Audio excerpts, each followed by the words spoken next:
So pre-pleating ஒண்ணு ஒழுங்கா பண்ணணும், இல்லைன்னா நீங்க பண்ணவே கூடாது. சாரி ப்ரீப்ளீட்டிங்ல இருக்கிற மைனஸே நம்ம ஃபர்ஸ்டே அதை அயன் பண்ணி வைக்கிறது தான். நான்லாம் பிரைடு கிட்ட என்ன தெரியுமா சொல்லுவேன், தயவு செஞ்சு சாரி ப்ரீப்ளீட்டிங் பண்ணிடாதீங்க. சாரியை கொடுங்க, அப்படியே எங்ககிட்ட கொடுங்க, நாங்களே ஒரு 5 நிமிஷத்துல ட்ரை பண்ணி விட்டுருவோம். அவங்க சாரியை ப்ரீப்ளீட்டிங் பண்ணிட்டு பாக்ஸ் ஒழுங்கா வரணும் அப்படிங்கிறதுக்காக அயனா பண்ணி அந்த ஸ்ட்ரெயிட் இந்த ப்ளீட் பாத்தீங்கன்னா அப்படி ஸ்ட்ரெயிட்டா இருக்கும். எங்க கிட்ட வந்தோன்னு என்ன தெரியுமா சொல்லுவாங்க, மேம் ஃபிளஃபி ப்ளீட்ஸ்ல கட்டி விடுங்கன்ட்டு. எப்படிமா கட்ட முடியும், ஆல்ரெடி அயன் பண்ணி தானே வச்சிருக்காங்க.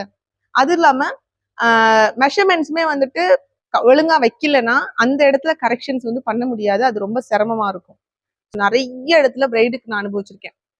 எல்லா சாரியுமே எடுத்து மறுபடியும் உட்காந்து அயன் பண்ணுவோம். ஃபர்ஸ்ட்ல இருந்து எல்லாத்தையும் பிரிச்சுக்கிட்டு சாரியை வந்து ஃபுல்லா அயன் பண்ணிட்டு மறுபடியும் கட்டின கதைகள் நிறைய இருக்கு.